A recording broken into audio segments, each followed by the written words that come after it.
That is Libertarian candidate for President Gary Johnson and his running mate, Bill Weld. I should call him William Weld instead of Bill because I don't know the guy.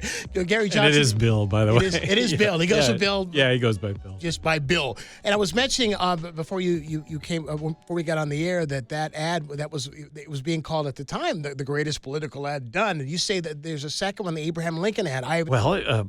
Super PAC did it, and it's received like 13 million views in 4 days. It's set a record. So what's the content? Just the Reader's Digest version. It's funny. It's just funny. It compares Trump and Clinton and me, and it's not over the edge. It's just you'll have a smile on your face when you watch it because it's genuinely funny. It's about 5 minutes long. Okay, I see Chris Hernandez, who engineers this program, he's looking for it. So yeah. I'm sure that we'll have it before we're done with our conversation. Yeah. Well, I'll be curious to see your reaction on that one. Now, I was reading, in preparing for my conversation with you, a new poll that says that Hillary Clinton is more unpopular now than she has ever been. I mean, her unpopularity, she's only viewed favorably by 41% of the American people. This is a Washington Post poll. And that's a drop even from, going back to pre-convention or during the convention. And then, of course, Donald Trump has historically low. He's the most unfavorably viewed candidate for a major party in modern you can't make it up. You can't make it up. In modern history. So here's my question. Who are you going to take the most votes from, do you think, in terms of your supporters? Is it disaffected Democrats, disaffected Republicans? Who's going to vote for Gary Johnson? Well, to this point, Brian, it's really equally from both sides. And we really think Bill and I think we still have the opportunity to run the table here. Two former Republican governors serving in heavily Democrat states, getting reelected by pretty big margins. I don't think anybody can deny that we made a difference in our states and that it was a positive difference. And I say that, look, when you're in a state that's 2-1 Democrat, New Mexico, and Bill's in a state that's 4-1 Democrat in Massachusetts, you don't get reelected being penny pinchers by, not being in tune. Now, Donald Trump went to Mexico today, and you were the governor, of course, New Mexico, of a border state. Two questions. Number one, what do you think of Donald Trump going to Mexico? Pundits are trying to figure out what this was all about and what it accomplished. And number two, as president, what would you do to deal with the problem of illegal immigration? Well, I'll tell you that everything he said regarding immigration, I think, is out to lunch, starting with the deportation of 11 million undocumented workers. It's just grounded in misinformation. Look, we have 11 million undocumented workers in this country because it's impossible to come across the border legally to get jobs that U.S. citizens don't want. So these are just really hard-working people, just like you or I, looking out for their families, just like you or I would be looking out for our families. They're not taking jobs that U.S. citizens want. We should make it as easy as possible for somebody that wants to come into this country and work to be able to get a work visa. Mm-hmm. And a work visa should entail a background check and a Social Security card so that taxes get paid.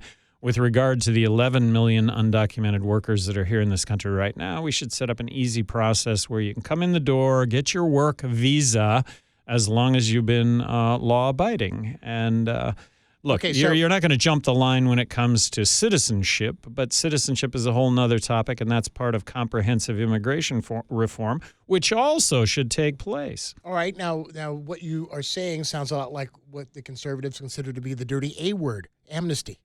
Would you be in favor of amnesty, blanket amnesty? Well, I think amnesty refers to citizenship, and that, look, like I say, you're not going to jump the line, but you've got people that have been undocumented workers in this country for 20, 30 years. They've had kids who have had kids, and you're going to send them back to Mexico? One of the great untold stories with regard to Obama is he's broken up 2 million families. He's deported 2 million heads of household since he's been president, which is not a good thing. I don't want to have any part of that. Do you support the DREAM Act? Yes, I do. Well, what's funny is that everybody equivocates. That was just yes. Matter of fact, I do. That's it. No ifs, ands, or buts. No addendums. No however. Yes. Embrace immigration. Embrace immigration for what it is. It's a good thing. So Wharton School of Business about 3 weeks ago did an analysis of what would happen. Donald Trump's alma mater. Yes, Donald Trump's alma mater. So what do we make of that? Well, what they did is they did an analysis of limiting immigration, restricting immigration, which was going to have a negative impact on our economy. They also projected what would happen if we were to increase high-skilled visas, high-skilled immigrants coming into this country. That would have a minimal positive effect on the economy, but increasing immigration would have a big positive impact on the economy. That's what it would have. Okay, but what about the very legitimate argument that those folks who are here illegally, that they broke the law? Should there be, in your administration, would there be any kind of a sanction? No, because of the realization of why they had to come, why they had to cross without documentation. They took jobs that U.S. citizens didn't want.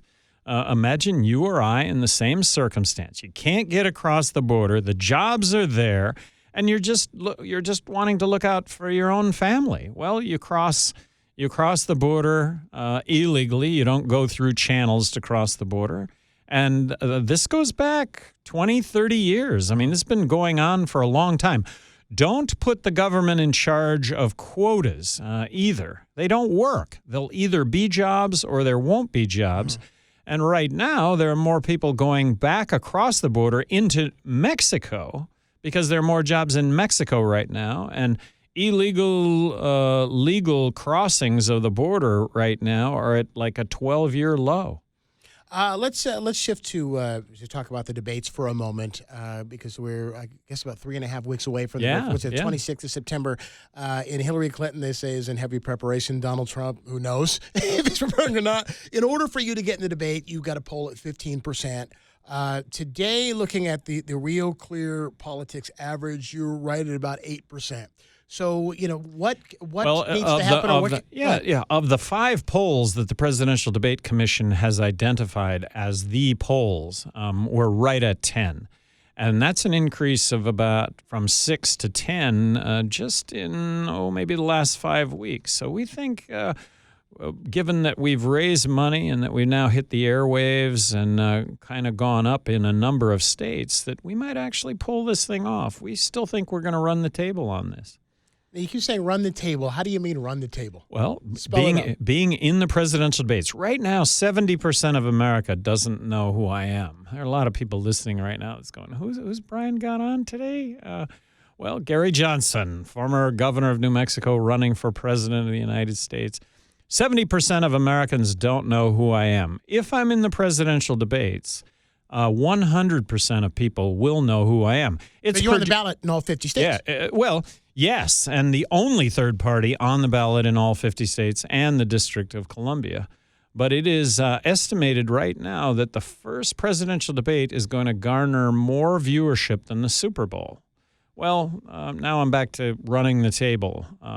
If 100% of people know who I am, which would occur if I'm in the presidential debates, I think it bodes well. I mean, myself and Bill Weld both really did make a difference in our states, and I think we're saying things issue-wise that are reflective of most Americans.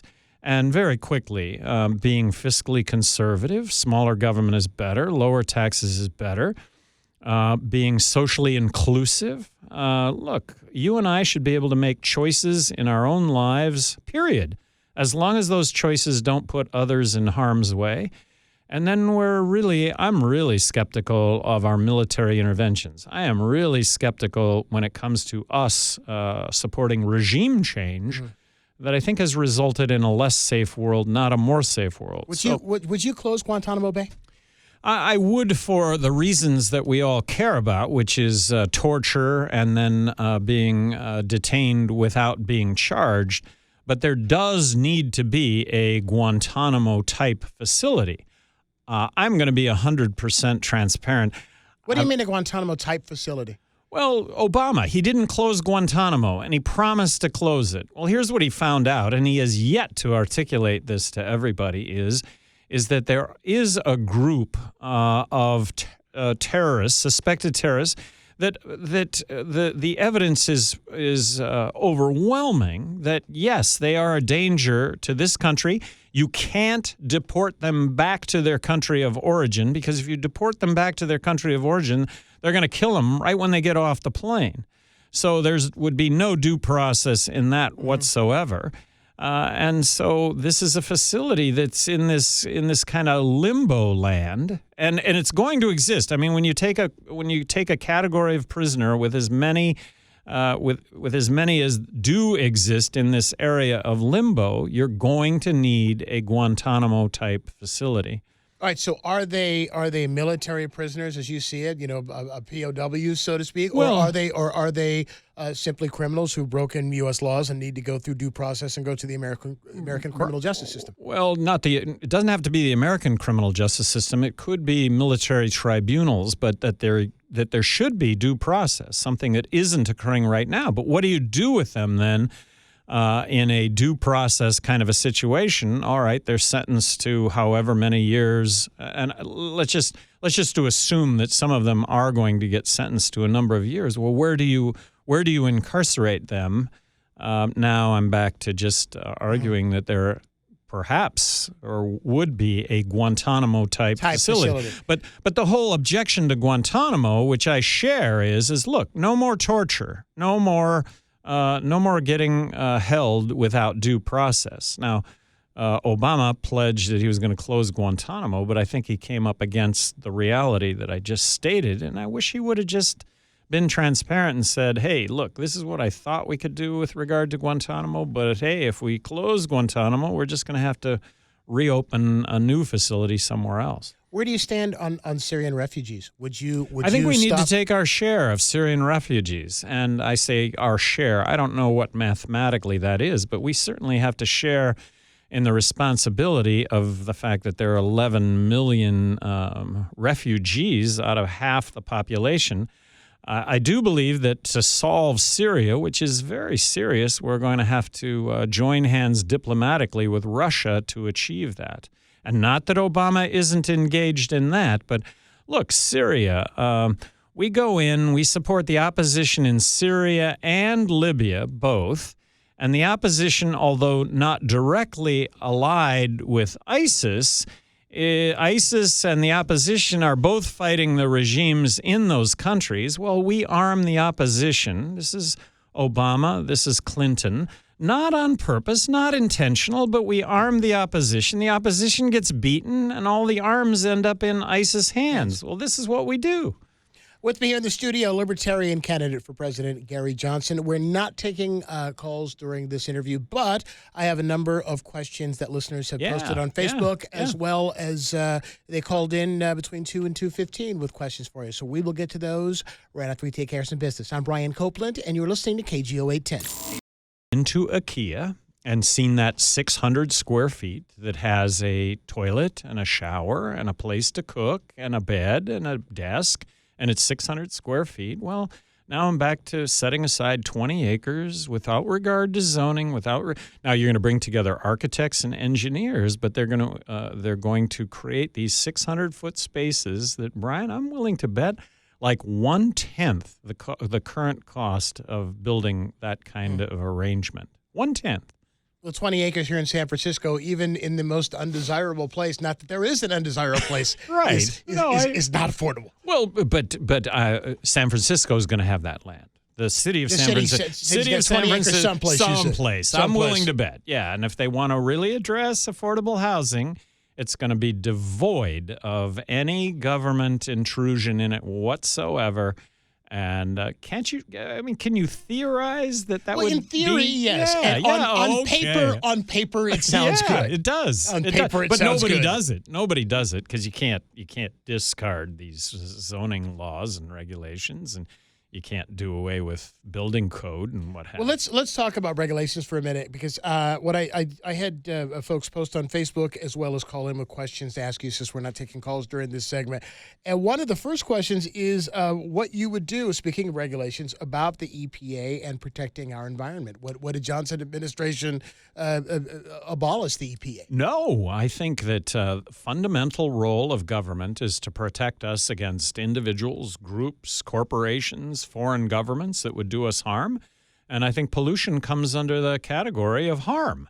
And but for the government, and I'll speak having been governor of New Mexico, but for the federal EPA, there was a major polluter in northern New Mexico that without the federal EPA, they'd still be polluting to this day, and they had polluted decades to my prior to my becoming governor, but I held that over their head, and I actually had to bring it to bear. I think perhaps one of the misconceptions about the Libertarian Party is that the Libertarian Party does not believe that there really is much of a role for government in terms of business regulation and in terms of personal. Well, and then back to regulation that gives all of us an equal footing, equal opportunity, and crony capitalism is alive and well, but that's thriving under the current environment as opposed to rules and regulations that might actually level the playing field, something that is achievable. And now I'm also speaking, having been governor of New Mexico, and seen legislation cross my desk that would have given more advantage to those that had power and influence. And hey, I vetoed that kind of stuff. All right, this one is from Daniel, and Daniel wants to know, should business owners have the freedom, the liberty to exclude employees based on gender, race or ethnicity, sexual orientation, or disabilities? Should an employer be able to pick employees because they'll have sex with the boss? Would a libertarian government have rules against employment discrimination? Yes, rules against employment discrimination. Right. You should not be allowed to discriminate. Discrimination is, I think, back to fundamental role of government to ensure that discrimination doesn't exist. And we had a caller who wanted to know your thoughts on the Colin Kaepernick's protest, whether or not you think that he is a divider or that if you think he makes a legitimate point. Well, here's what I'm saying to audiences is I start off by saying all lives matter, but black lives matter, and here's why. Blacks are getting shot at the rate of 6 times that if you're white. When it comes to the war on drugs, which I think all this has roots in the war on drugs, but if you are arrested for drug-related crime and you are of color, there's a 4 times more likelihood that you're going to end up behind bars than if you're not. So blacks are unfairly getting arrested at a much higher rate than whites, and they're being accused of crimes that whites aren't being accused of. That's the fact. And I've had my head in the sand over this, Brian. I think we've all had our heads in the sand over this. So Kaepernick, he's bringing attention to this. I think I'd like to personally, I'm taking it as a challenge that things change, might actually run the table, get elected, and he will stand before it's all over with. So you support what he's doing? Well, this is America, and he's bringing about awareness to an issue that we're not in touch with this. We're not. And he's accomplishing that. So this is America. This is his right. I'd like to see him stand at some point if I'm given the opportunity to actually address this. Libertarian candidate for president, Gary Johnson. A pleasure to have you. Thanks for coming in. Oh, Brian, are you kidding? Thank you. Come back and see us Pleasure. again My when pleasure. you swing through the city. All right, it's a deal.